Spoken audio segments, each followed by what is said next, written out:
Слово предоставляется представителю Министерства юстиции Мадалиеву Рустаму Каримовичу.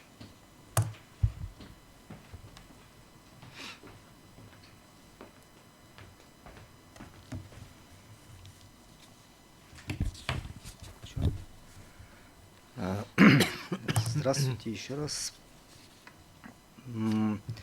Правовая позиция Министерства юстиции представлена. По существу. Да, лишь хочу Хорошо. по некоторым доводам еще раз пройтись и в связи с ситуацией о том, что новое дополнение ходатайства, поэтому тоже по нему выскажусь. В целом, Министерство юстиции считает, что не согласен, да, с позицией заявителей и считает их несостоятельным и не противоречащим Конституции, нормам Конституции, поскольку часть 2 статьи 307 УПК предусматривает меры процессуального воздействия. И наряду с другими участниками процесса выделяет именно адвокатов и прокуроров в отдельный порядок процессуального, так скажем, принуждения в виде вынесения частных определений и направления этих определений вышестоящему прокурору и соответствующие органы и адвокатуру. То есть здесь речь не идет о каком-либо взыскании, здесь идет речь о реагировании и последующем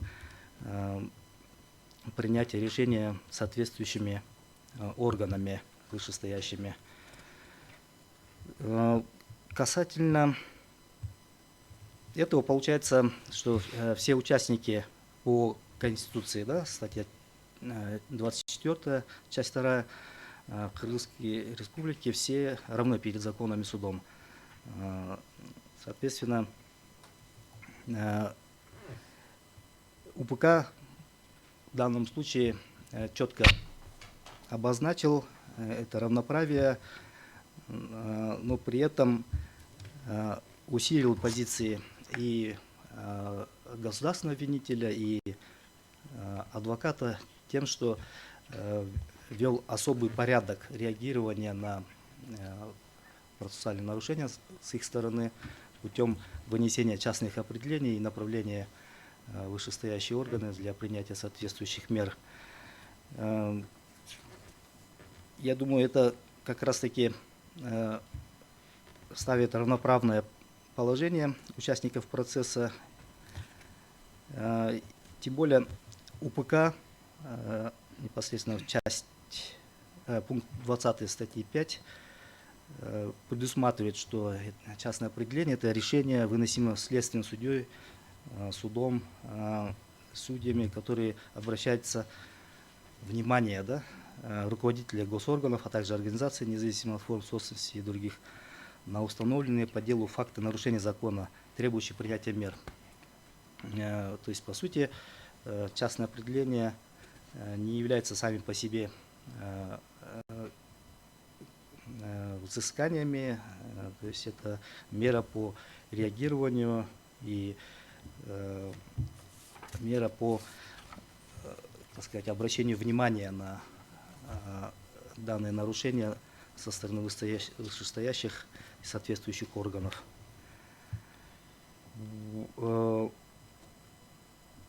Относительно того, что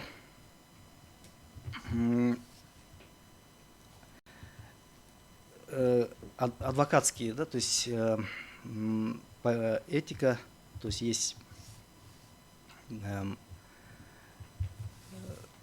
нормы, которые регулируют этику адвокатов, это Кодекс профессиональной этики, в котором говорится вот в пункте 5.1, части 5, участвуя в судебном процессе, адвокат обязан строго соблюдать нормы, установленные процессуальными законами, подчиняться распоряжениям председательствующего. При этом обязательным требованием к адвокату является соблюдение процессуальных норм, уважение к суду и участникам процесса. То есть этические нормы закреплены также в документе адвокатуры по этике. И также в положении комиссии по этике адвокатов установлены конкретные требования к дисциплинарному производству в отношении адвокатов, которые оформляются в виде обращения в дисциплинарную комиссию. В частности, в подпункте 2.1 пункта 2 параграфа 4 предусматривается, что одна из форм обращения в комиссию по этике является частное определение судов. То есть сама адвокатура не исключает, что суды обращаются в комиссию в виде частных определений судов.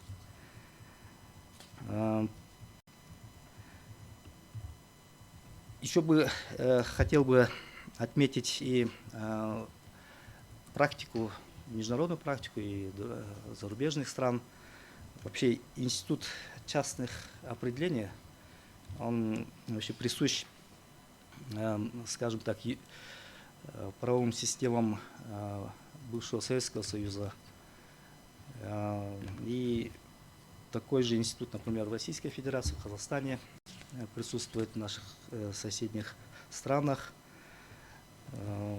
Аналогичная, например, норма в УПК в России содержится. В части 2 статьи 26 УПК Российской Федерации указано, что при неподчинении обвинителя и защитника распоряжением председательствующего слушание уголовного дела по делу по определению или постановлению суда может быть отложено, если не предоставляется возможным без ущерба для уголовного дела и заменить данное лицо другим. Одновременно суд сообщает об этом вышестоящему прокурору или в адвокатскую палату соответственно.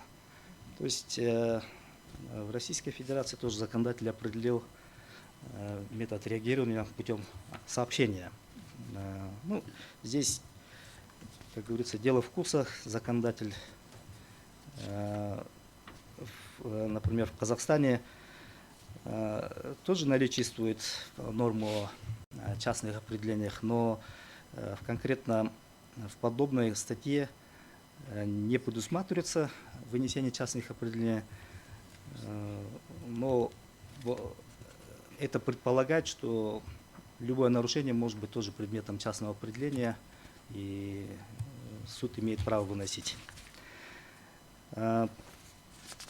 Что касается международных норм, Конвенция о правах, о защите прав человека и свободных и основных свобод 50-го года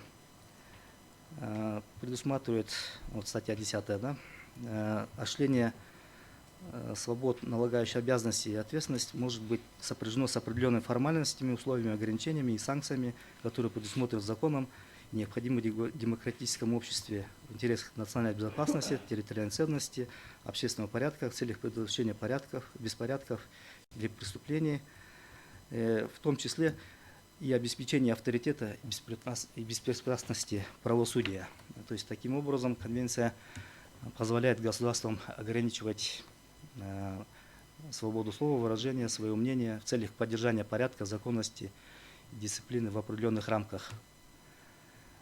То есть авторитет суда должен быть защищен. Еще хотел бы дополнить по дополнению ходатайства о противоречии 417, да, статьи УПК Конституции.